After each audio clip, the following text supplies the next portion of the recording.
The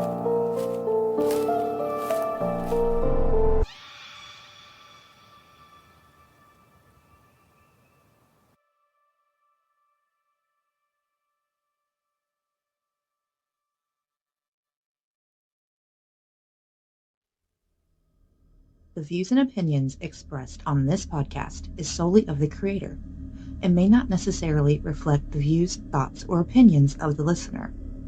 Listener discretion is advised. ChatGPT and AI technologies were not used or harmed in the creation of this podcast. It is 100% human-made by me, your host, Melanie, and this is Under the Moon Paranormal presents Ohio Legends. Okay, rolling. And welcome to the first episode of 2025. Here is your full moon report for January of 2025. It's a full moon asking that we honor our emotional knowing, our deepest needs, and the sacredness of our own energy. It is a full moon asking that we create space to feel, listen, and receive the wisdom traveling through our emotional body, through our feeling of nature. It is a full moon asking that we create a channel to express that all has gone unfelt or kept beneath just the surface. And it is a full moon asking that we become the healing, medicine, love, presence, and nurturing that we are craving for ourselves and with ourselves. So it's all about self-love this full moon. It's the first chapter for 13 moons, okay? So there's always 13 episodes of this podcast because there are 13 full moons every single year. And this is full moon number 1. So Cancer is ruled by the moon and the way it mirrors the ever-changing emotional landscape within us all. It's a space of feeling, of stripping away the noise so that we may hear the quiet whispers of our own knowing, of replenishing our ever-moving seas within, swimming in their depth, and receiving their healing. As the sun in Capricorn guides our planning, visioning, and practical building of this new year ahead, the moon in Cancer takes us deeper into our fundamental needs and emotional desires so that they may inform our forward movement. It reminds us that building of our lives must be guided by both the inner and the outer self, our heart and our mind, our intuition and our logic. Okay, so Mars retrograde is about to start, so we're asked to go inward during this full moon to bring the light of the moon and the presence of our own hearts to what has gone unfelt, and to what has gone unloved, and to what has gone unexpressed, waiting for a safe and loving channel to be transmuted. By healing our own relationship with our emotions, by creating safety in feeling, we are offered empowerment, self-awareness, healing, and transformation as we let them move us through. So, our first lunation of the year, arriving with honest and intimate insights and direction coming from deep within ourselves and our emotions, we know what we need, and we know what is for us. So we know what is not for us as well, right?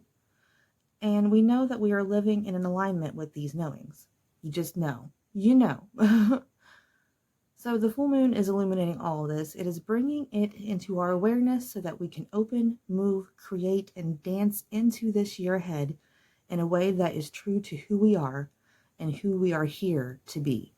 Okay, so let's dive into this month's episode. In the late 1980s, a charismatic figure emerged in the rural landscape of Ohio, preaching a twisted gospel of salvation and doom. Jeffery Lundgren, a self-proclaimed prophet, gathered a devoted following of believers who hung on to his every single word. But beneath the surface of this supposed spiritual community, a sinister reality lurked.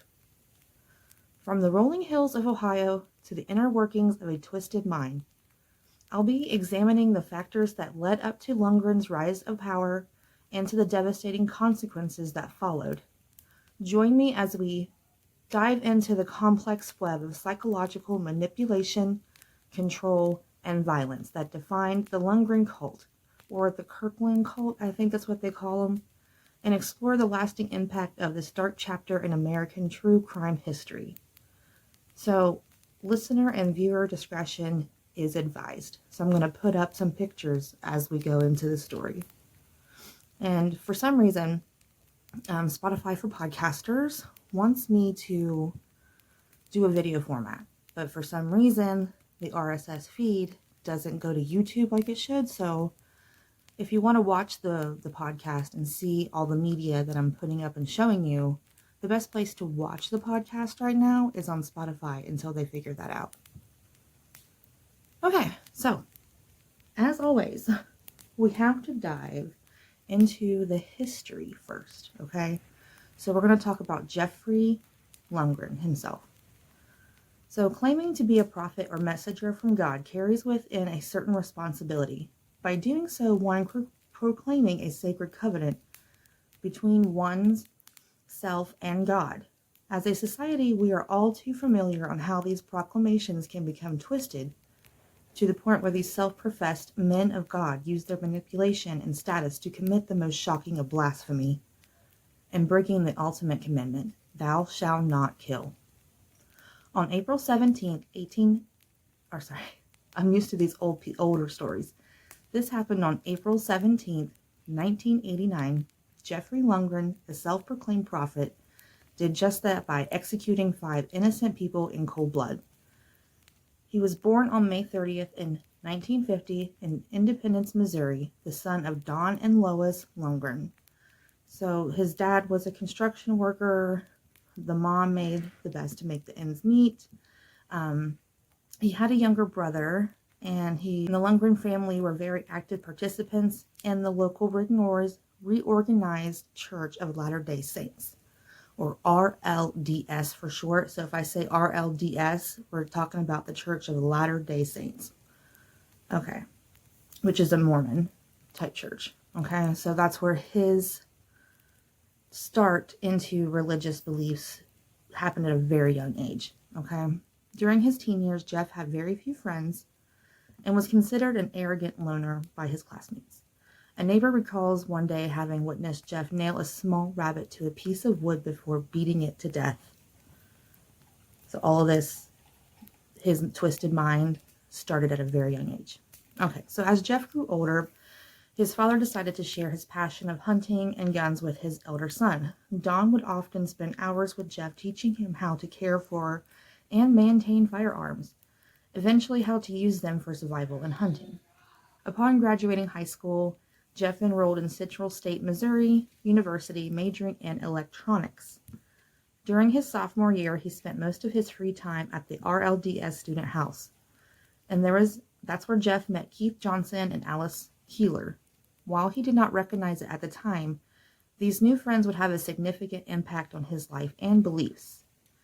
Alice Keeler was born on January 21st, 1951 in Max Creek, Missouri. Proud parents, Ralph and Donna, were delighted for their firstborn child. Ralph was a veteran, and the mother was a stay-at-home mom.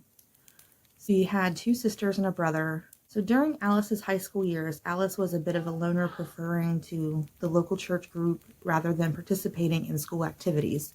So she too, from the abuse of her childhood, I did not want to say this, so I skipped over that. She kind of turned to the church. Upon graduating high school, she enrolled at Central State, Missouri, and she became very active in the youth church group and soon took on a fancy to Jeffery Don Lundgren. The two immediately started spending time together, where they were soon inseparable. In 1969, Alice was pregnant, and both she and Jeff dropped out of college. Don and Lois were extremely disappointed by their son's irresponsibility and refused to attend the couple's wedding in the spring of 1970. In order to support his new family, Jeff enlisted in the United States Navy. Shortly after basic training in 1970 in December, the couple's first child, Damon Paul, was born. Jeff served 4 years in the Navy as an electronics technician before receiving an honorable discharge in July of 1974. 2 weeks before the discharge, Alice gave birth to their second son, Jason.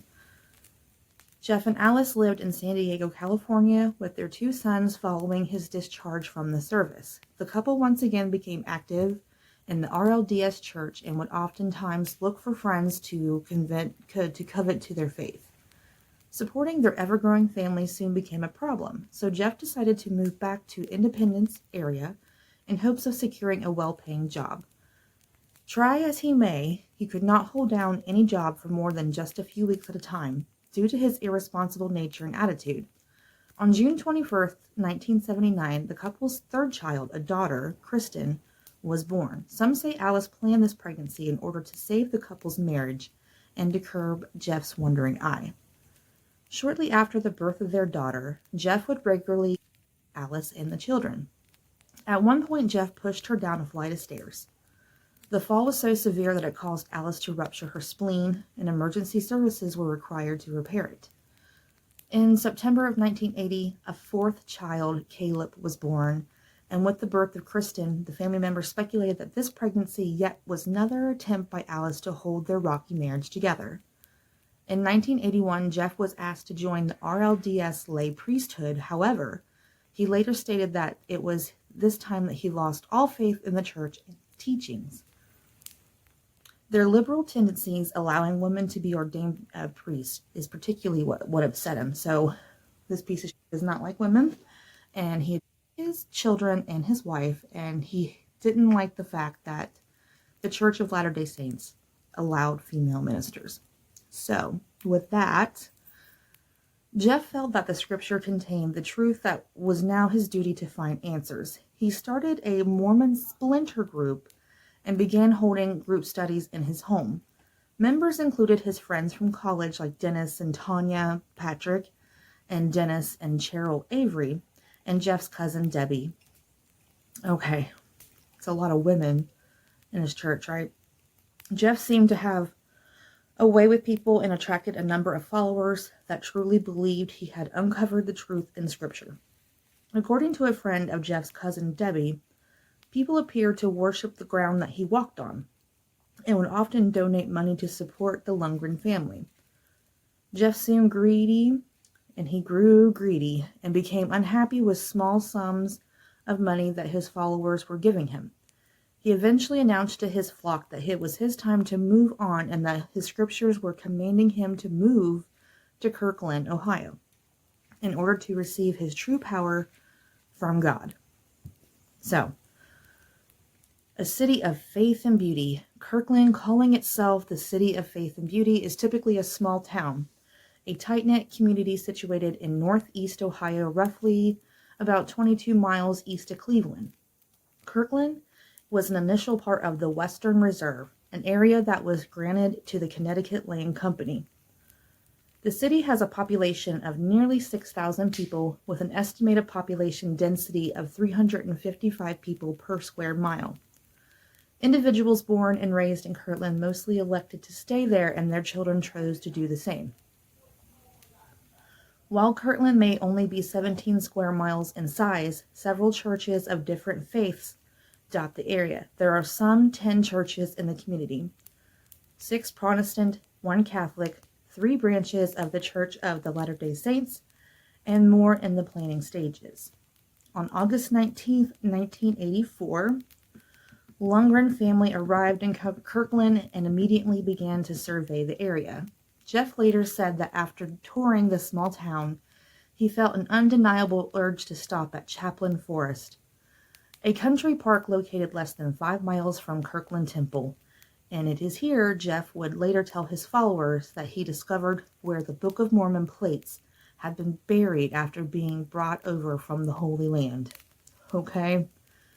After leaving the Chaplain Forest, Jeff and Alice visited the Kirkland Temple and were almost immediately offered positions as temple guides.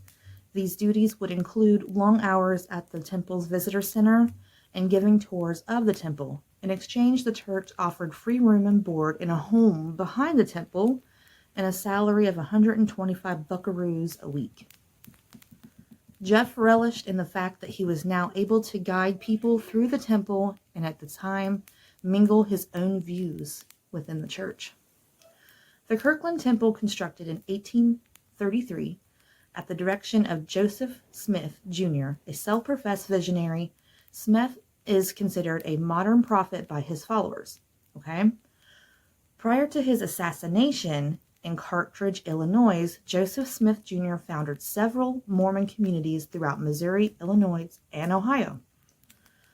And it was also credited by the church for translating the Book of Mormon. Joseph Smith Jr. told his followers that on December 27, 1832, that he had received revelation from God that a temple would be built in Kirkland. Dedicated in 1836, the temple was the largest buildings ever built in northern Ohio. The building is a combination of Greek, Gothic, and Federalist architectural styles and is totally designed, designated in a National Historical Landmark. So I'll put a picture of the church, the Kirkland Temple, right here. The main floor of the Kirkland Temple was at one time used for worship, and the second floor was a school for ministry. The third floor contained rooms for the Kirkland High School, and the west room on that floor was Joseph Smith Jr.'s office. Today, the Kirkland Temple, owned and maintained by the Reorganized Church of Jesus Christ of Latter-day Saints, is open for tours throughout the whole year. Maybe not today because we're snowed in. It was not long before Jeff realized that it was utterly impossible to live off the money he was earning from the church. Little by little, to skim money from the church donations and profits made at the visitor center. Today, the church estimates that approximately $25,000 had been stolen during Jeff's employment with them. So Jeff's not a really good guy, if you haven't caught the gist. Okay. So with that and him being in the Kirkland Temple, the cult was born. Jeff, as he had an independence, began teaching from his home. People were quickly enthralled in his seemingly boundless memory of Scripture for his promise to do good deeds.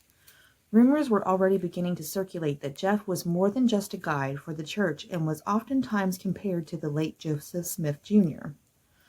Whether he was a con man who believed his own con or a delusional fanatic, Lundgren seemed to have a very strong hold over his rapidly growing new followers. Jeff's former Navy pal, Kevin Curry, traveled to Kirkland October of 1984 and was shocked to find his old friend at the temple's visitor center. Following a tour of the church, Kevin was invited back to the Lundgren household and was immediately taken in by Jeff's teachings. So much that he relocated to Kirkland and was soon turning over every paycheck he earned to Jeff. During May of 1985, Kraft and Sharon Blankenshee came to Kirkland in search of guide jobs. As with Kevin, Jeff quickly took them into the family, while Sharon took care of various household duties. Danny followed Kevin's example and began contributing his paychecks right into Lundgren's pocket. On Memorial Day weekend in 1985, 20-year-old Richard Brand traveled to Kirkland to partake in one of the temple's well-known tours. A native of Missouri, Richard had been raised in the RLDS church and had been earning a degree in civil engineering from the University of Missouri. He was engaged to be married and seemed to have his life in order. Until, taking a tour of the temple, Lundgren invited Richard into his household. Richard was so impressed with Jeff's teaching that he returned the following year and moved in permanently in steadily growing family. Richard then invited his friend Greg Winnip to the group. Greg also college graduated, had recently divorced his wife, and currently had no true path in life. Upon visiting his old friend, Greg convinced Jeff was a prophet and decided to join the family in order to learn God's message. Do you see a pattern here? In August of 1986, Dennis and Tanya Patrick and their daughter Molly moved to Kirkland from Independence, Missouri. Both were active in the RLDS church and had known Jeff and Alice from CMSU, the community college. The young couple, while upset with the abusive manner in which Jeff treated his children, was so fascinated with the teachings that they saw no other alternative than go along with the group. Okay. Visions of the prophet started after he got his little gatherings and his following. So by September of 1986, Jeff's teachings were becoming extravagant, at times including references to acts of acts. Once a Mormon is convinced that someone is in the same line of succession as Joseph Smith, that new prophet can demand unquestionable loyalty. And some said that even to the point of bloodshed. Under the living prophet concept, Jeff became the point of authority in his flock's eyes. Family, friends, advisors, their own reasoning, and even scripture take a back seat. As the prophet's directives become the final authority, Kevin Curry, no longer able to handle the teachings, decided to leave the group.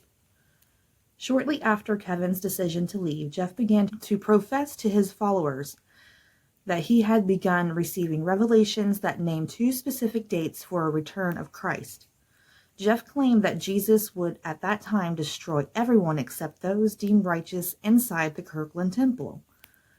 When both dates of Christ's return failed, Lundgren's attention turned to a vision that he had the group was to seize the Kirkland temple. So on May 3rd, 1988, a date with extreme religious substance to the group. Okay, and that day was also Jeffery Lundgren's birthday.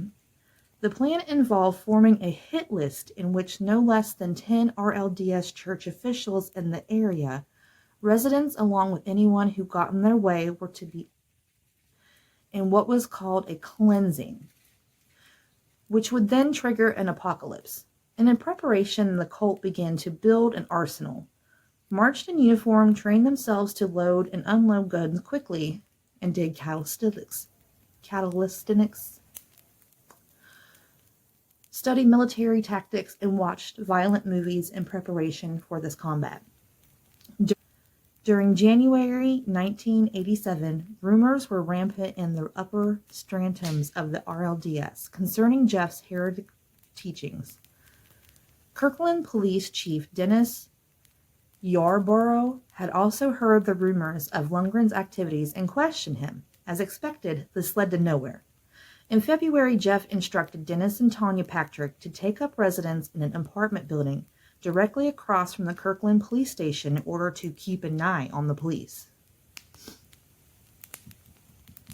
In April of 1987, Dennis and Cheryl Avery and their 3 daughters relocated to Kirkland from Independence, Missouri.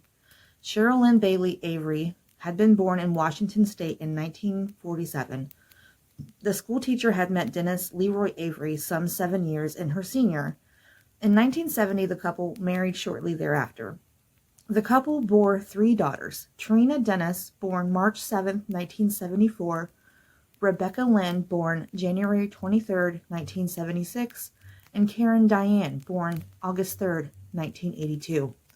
Dennis and Cheryl had become involved in the Lundgrens during Jeff's scripture classes in Independence. Unbeknownst to them, Jeff and Alice did not particularly like the Averys and would oftentimes bully them, unbeknownst to them, claiming that Dennis was weak and should not allow his wife to make all the decisions in his family. Shortly after the Averys arrived in Kirkland, Alice confronted Jeff and asked him why he had allowed them to come. And Jeff replied, "So I can get their money." The Averys made $19,000 from a sale of their home in Independence. They turned over $10,000 of that money to Jeff after he convinced them that he would take care of their needs. On or around April 19th, Jeff had a realtor show the Avery some houses that were up for rent in the area. They eventually settled on a small farm located on Chillicothe Road. Jeff accompanied the couple while they looked at the home.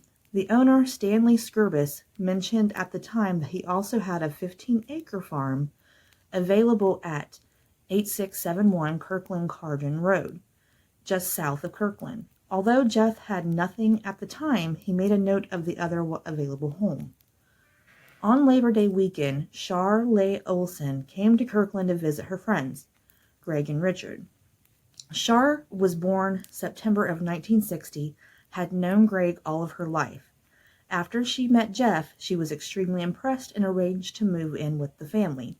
Shortly after Char's visit, Kevin Curry returned to the group in hopes that he had been mistaken in his decision to leave. By September, church officials realized the extent of Jeff's unorthodox teachings and revoked his ministerial credits. Angered, Jeff immediately withdrew his membership. Dale Luffman, the president of the Northeast Ohio chapter of the RLDS, later stated, he was silenced for ethical reasons. He would have been expelled from the church on a basis of unchristian conduct, and he would not withdrawn his membership. The RLDS leadership told Jeff to start looking for new residences, and his teachings would now increase in volume and in violence. In need of a new residence, Jeff contacted Stan Scrubus regarding the farm property that had been available. The property was still vacant, and Jeff arranged to move his family and followers in as soon as possible. Jeff's cousin Debbie joined him at the farm shortly after this relocation.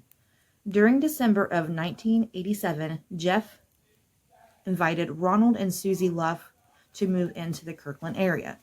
Ron had previously met Jeff when he worked as a guide at the temple and had been smitten by the teachings ever since. The Luffs, raised in the RLDS church, had been married in 1981. The couple had 2 children together and appeared quite happy in their life together. It would not be long before the Lundgrens took them in, as they witnessed with countless of others before them. Jeff's arsenal began to grow at a rapid rate throughout the remainder of 1987. Jeff's oldest son, Damon, was in charge of training the men in combat and marksmanship skills. Mock scenarios were oftentimes played out on the farm and numerous times at the temple at nighttime. Plans to take the temple were still discussed in hours that were spent long over diagrams of building and maps of the area. If there ever was a time to fear Jeff Lundgren, this was the time. So in February of 1988, Kevin Curry, once again disenchanted with Jeff and his teachings, decided it was time to leave the group and never look back. So this is the second time this guy left. Kevin was afraid for his life, and if Jeff ever found him, and made sure to cover his tracks before leaving for Buffalo, New York. However, try as he may, he was not able to keep Jeff's plans out of his mind and decided to contact the Federal Bureau of Investigation. The Bureau, assuming the tip was a prank, decided to pass the information over to Kirkland Police Chief Dennis Yarborough again. So Yarborough, 49, had been the chief of Kirkland PD for nearly a dozen years at that time. His career started in the military and he ended, and then he decided he wanted more of a challenge out of life, which led him to law enforcement.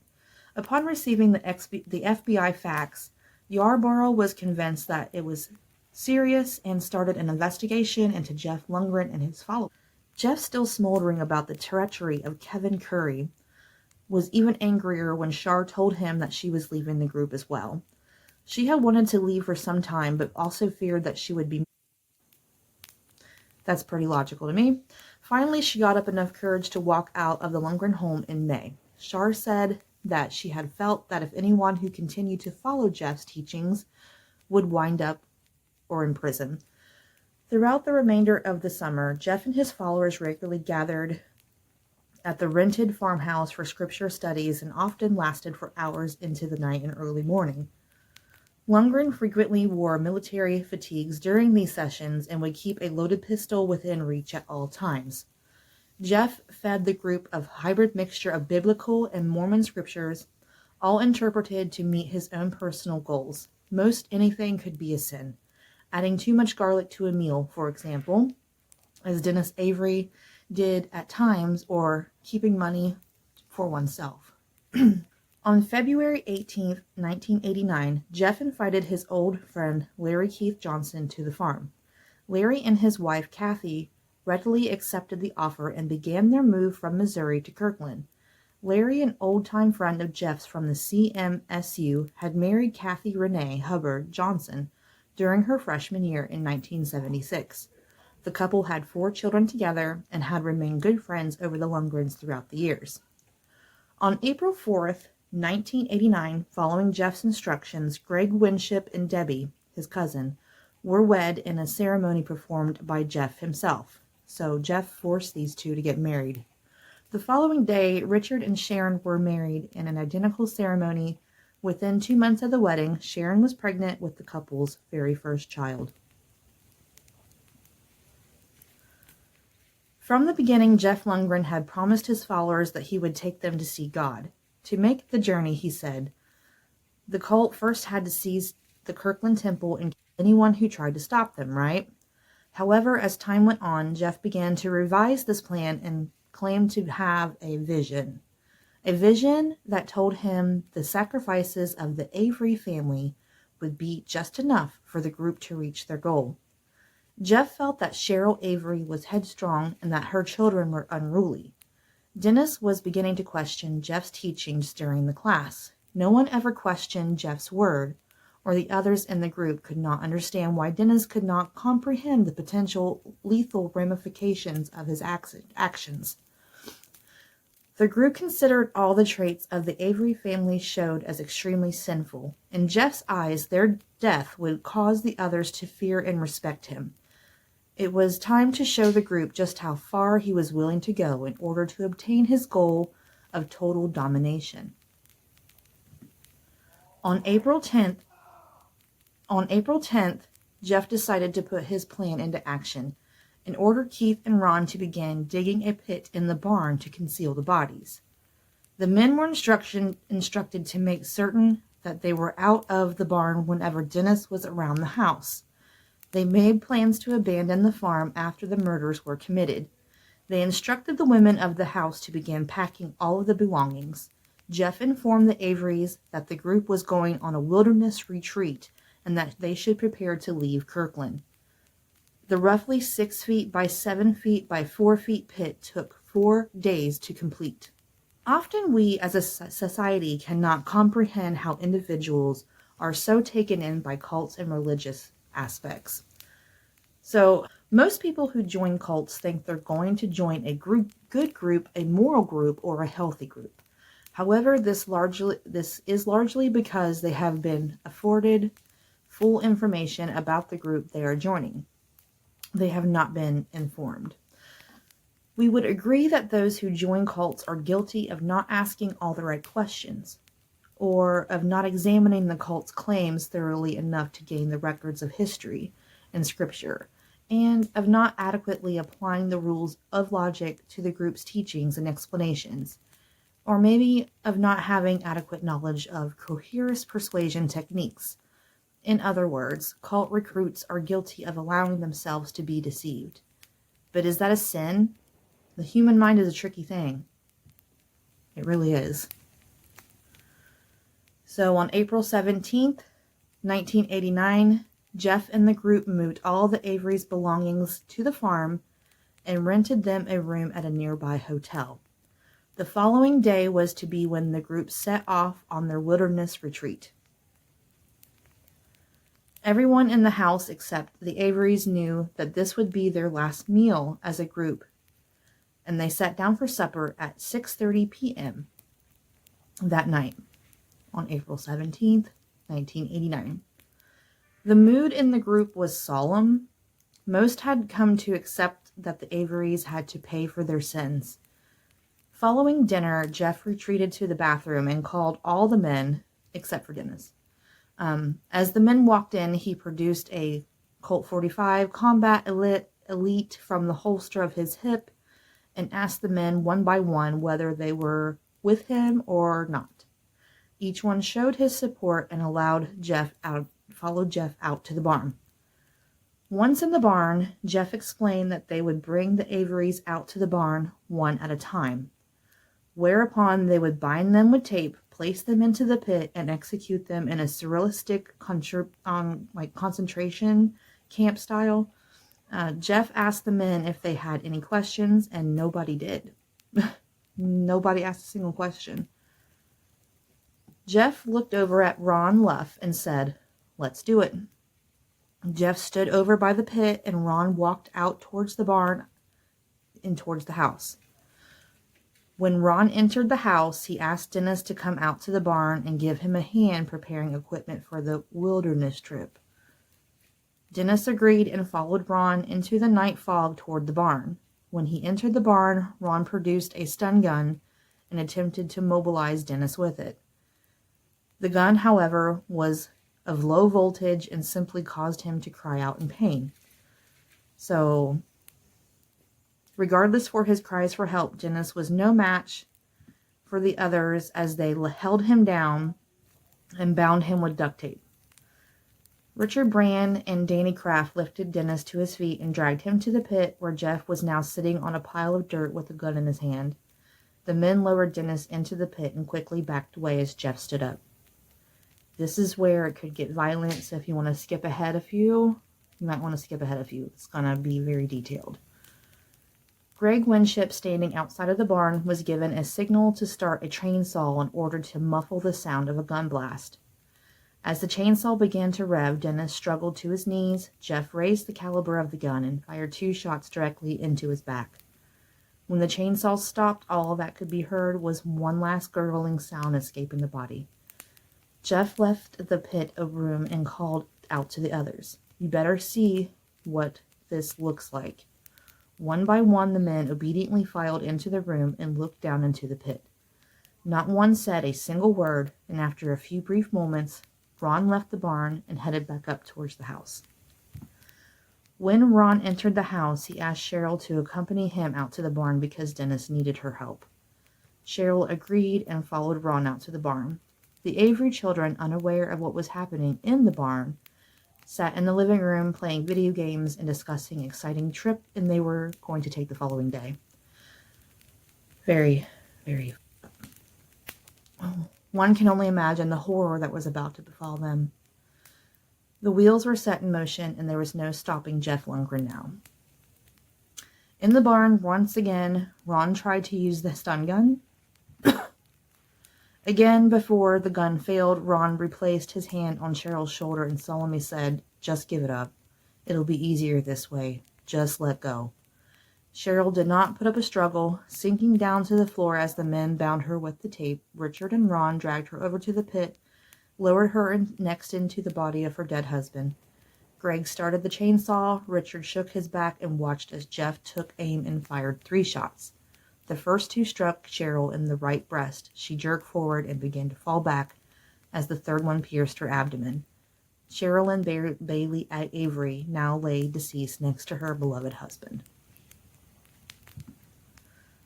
Worried that the shots might have been heard, Jeff ordered the men to go outside and check. And satisfied that no one heard them, Jeff instructed Ron to return to the house and retrieve one of the girls on the premises of playing hide and seek. So I'm going to skip ahead a little bit so we don't have to relive the younger girls. Shortly after all the bodies were concealed, Alice called to the house, "Is the company gone? Can I come home now?" She asked, and Alice was calling from the Patrick's apartment. Earlier, she had left the farm with the younger children before any of the took place.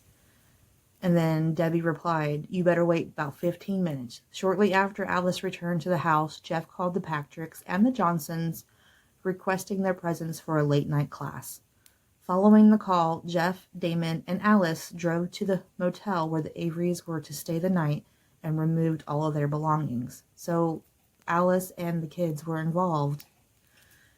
Jeff's voice was the only one heard throughout the somber, dead silence during the class. At one point, he asked each person in the room to relate their feelings about what had taken place.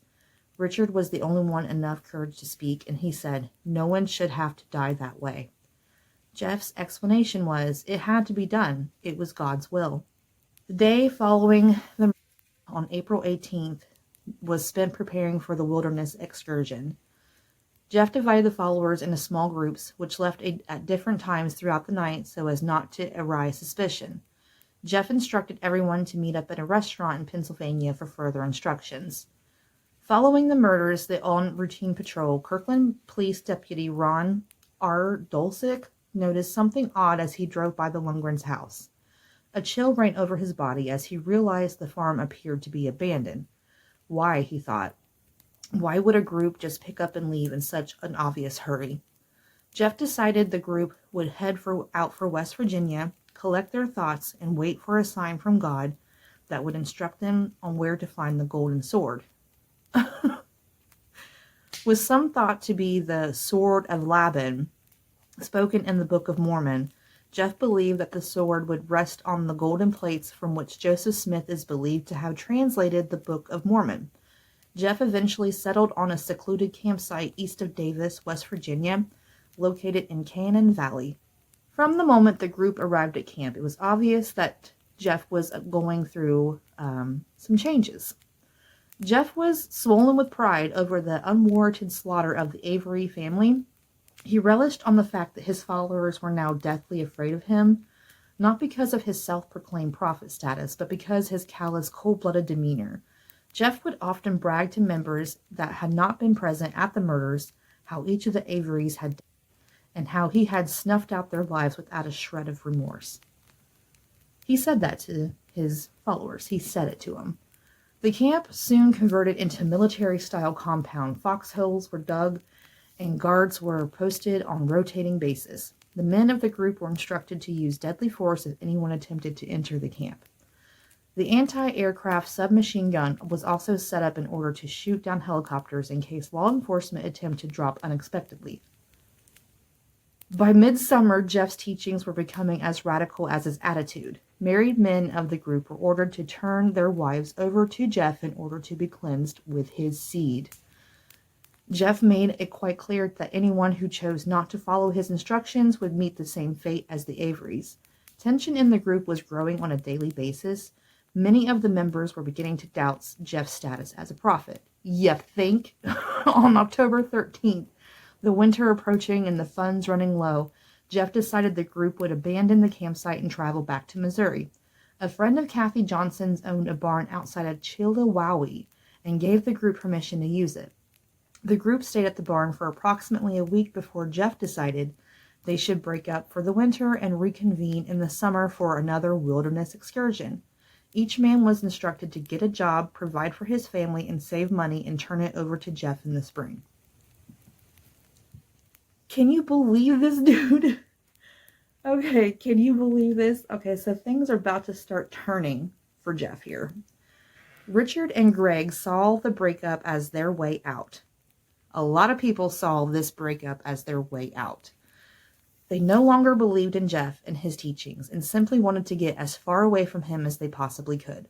So on Halloween of that year, the two men packed what little belongings they had and walked away. When Richard and Greg were able to leave the group, it gave some of the others a glimmer of hope. A few days later, Kathy, Sharon, both pregnant with Jeff's children, left the group with Ron. By mid-December, Jeff was starting to worry that his former followers might go to the authorities with information about the Avery murders. The Lundgrens and Danny Kraft decided to hide out in Southern California and wait to see what would transpire. After establishing themselves in a San Diego suburb, Jeff rented out a storage locker and stashed most of his guns and supplies. The prophet had no idea how hard this world was about to come crashing down around him. On New Year's Eve, Keith Johnson could no longer tolerate the guilt of his knowledge and contacted an informant friend who arranged a meeting with Kansas City agents. During the meeting, Keith poured out everything he knew about Jeffrey and the Avery family. Investigators were at first skeptical, but had Keith drawn up a map where the bodies were supposedly buried and faxed it to the FBI office in Cleveland, Ohio. When the Cleveland office received the fax with the report, the agent taking the call was less than convinced on the tip's significance. He took no action and simply provided the Kansas City agents with the number of Kirkland Police Department. Soon as Chief Yarborough received that tip, he assigned Deputy Ron to check the whereabouts of the Avery family. When Deputy Ron was unable to locate the Averys through a friend and family members, he contacted Stan Skurbis, that requested permission to search the property of 8671 Carden Road. Skurbis gave the deputy permission on January 3, 1990. Yarborough and Deputy Ron took the map Keith Johnson drew of the barn and located the area northeast corner and that appeared to have been disturbed. The dirt was disturbed. They knew it. Both officers' hearts sank as they realized they were most likely standing on top of the Avery family grave. Following a quick briefing of the situation, the men began to work on the suspected area. After digging just inches into the plot, the men were overcome with a foul, pungent odor, and you can guess what that was, okay? Shortly after 9 p.m., 30 inches below the surface, they discovered the first body. It was laying on its side and appeared to be male. Lake County Coroner William Downing and officers of the Federal Bureau of Investigation were immediately notified of this discovery. From this point on, police conducted an excavation. As news of the discovery hit the airways, members of the Lundgren cult started to come forward one by one and tell their version of events in hopes of receiving leniency from the courts. When Ron Luff came forward, investigators were utterly shocked at how cold and remote he was while describing his involvement in the murders. The Avery murders landed the lap of Lake County prosecutor Stephen Latourette, a Northern Ohio native. Warrants for Jeff Lundgren, Alice Lundgren, Damon Lundgren, Ron Luff, Susan Luff, Richard Brand, Greg Winship, Danny Kraft, the cousin Debbie, Sharon Blanchie, Dennis Patrick, and Tanya Patrick, and Kathy Johnson. These warrants were faxed to Kansas City by mid-afternoon. Ron Luff, Susan Luff, Dennis Patrick, Tanya Patrick, and cousin Debbie had been placed under arrest and taken to the Jackson County Jail to await arraignment. The following day, Sharon Blanchie, Richard Brand, and Greg Winship turned themselves over to authorities. On January 5th, Jeff contacted his mother-in-law, Donna, and asked her to drive to California and pick up her grandchildren. Donna contacted the federal law enforcement officials in Kansas City following Jeff's call and delayed the information to the ATF agents.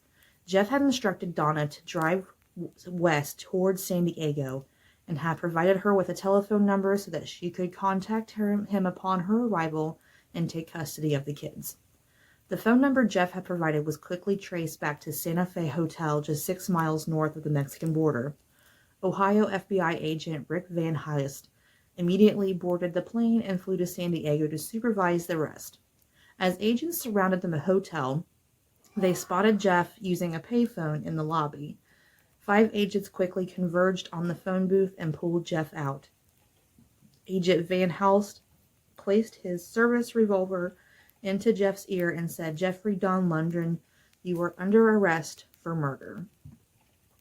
While Jeff was being taken into custody, agents raided his hotel room and found his wife Alice and their oldest son Damon and the younger children watching television.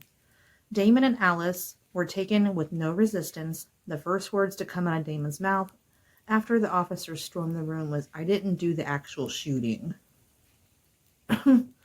During the search of the suspect's room, agents confiscated 2 .44 Magnum revolvers, a .45 caliber handgun, an AR-15 assault rifle, hundreds of rounds of ammunition, camouflage BDUs, maps, a storage locker receipt, and various Mormon Bibles.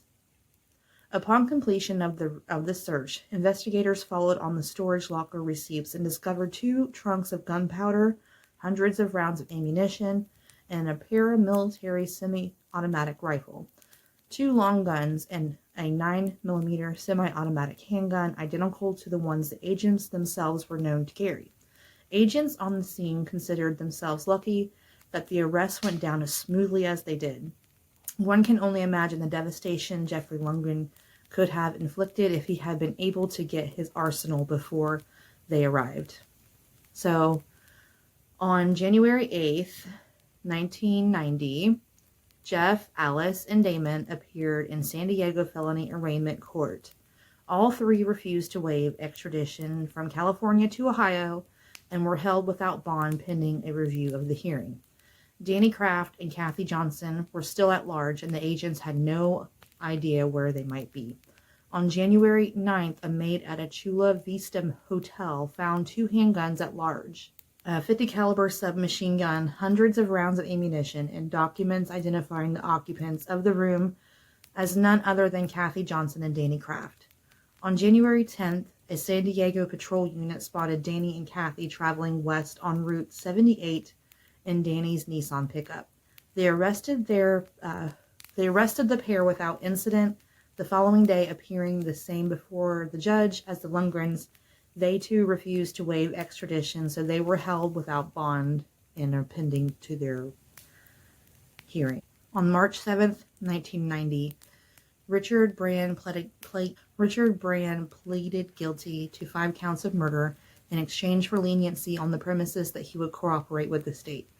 Richard, obviously nervous during the proceedings, had his hand shook uncontrollably as he signed the guilty plea.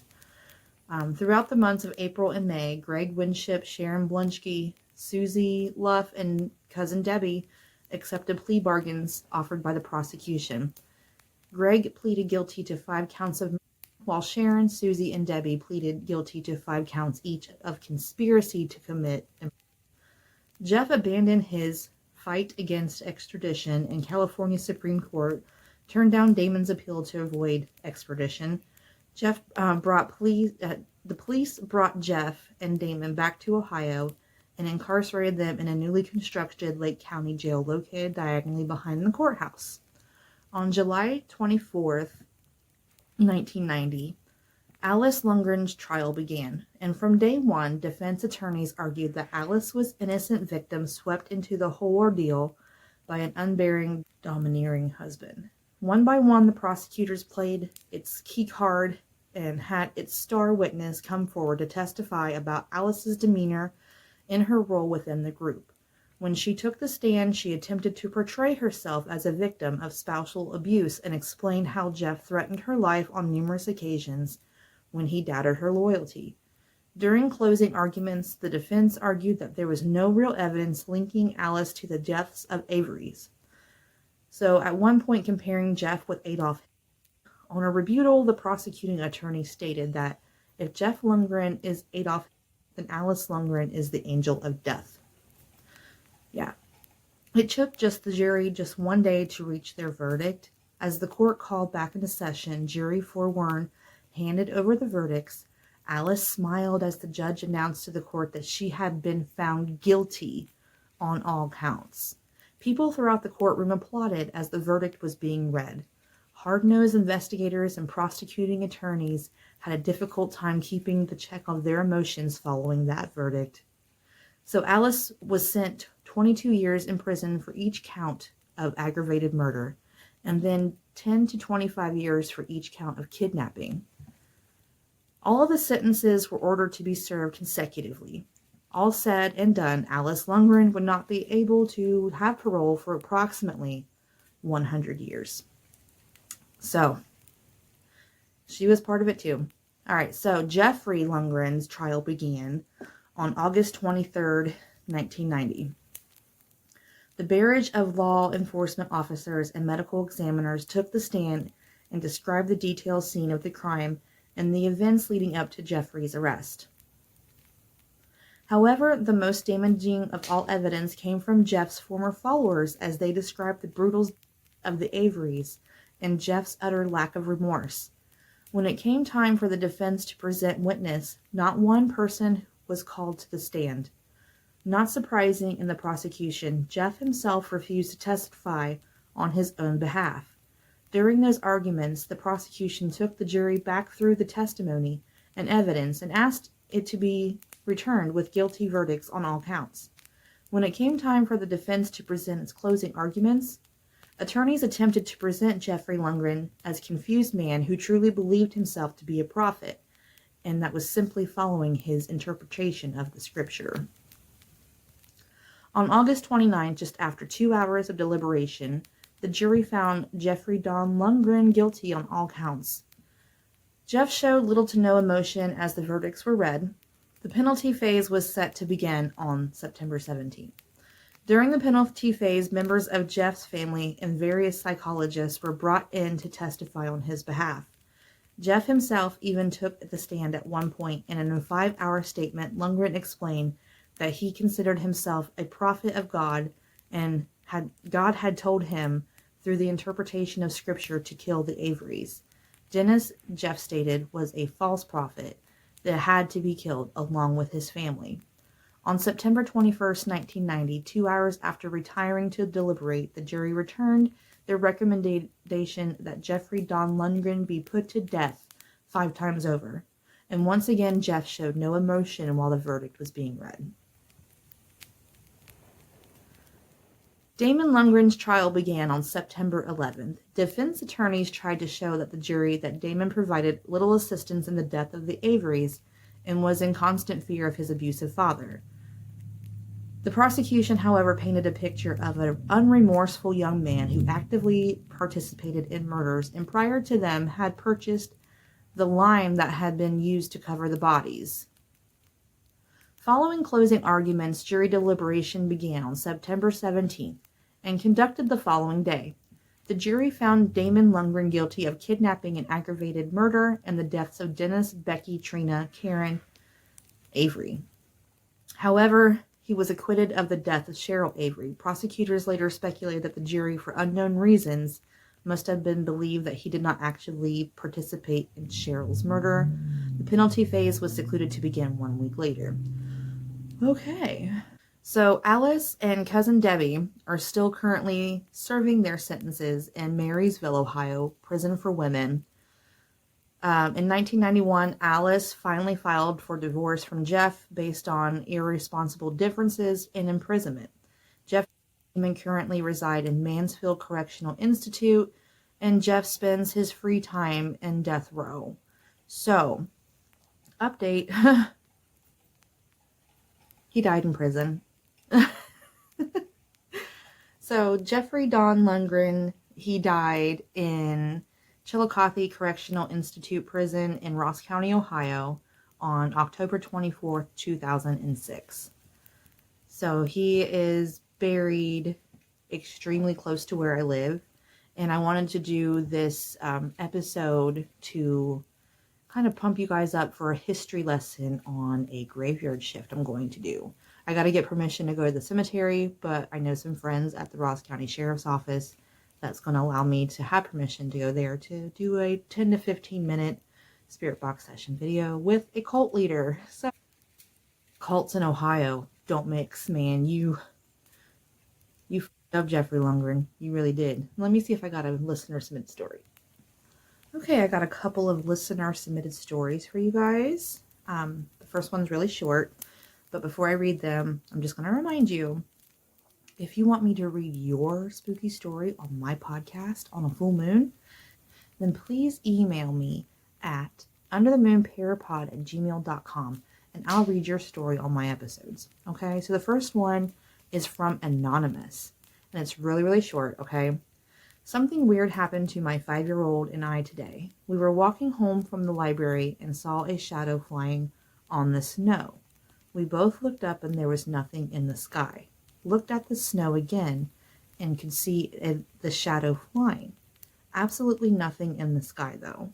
What type of explanation is there for this? He even said, "Whoa, that was weird. I saw a shadow, but I couldn't find what was in the sky."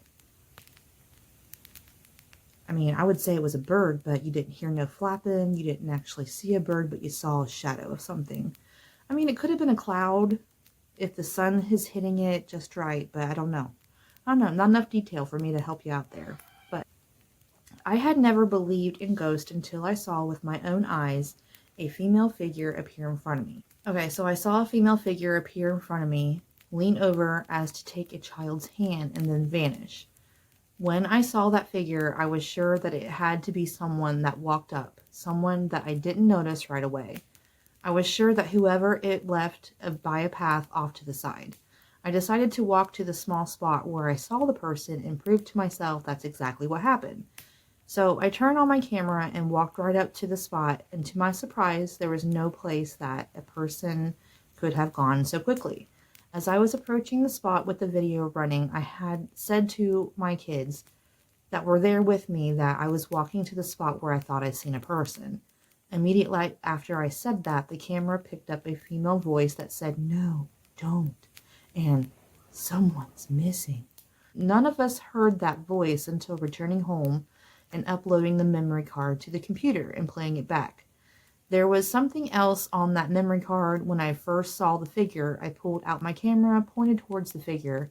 I had been standing alone, but the camera audio picked up a small child's voice saying, swim again, and then it said Friday. I'm still skeptical on such things, but there are situations that simply cannot be explained by any other way. After that experience, I began thinking about what I saw and how it could be.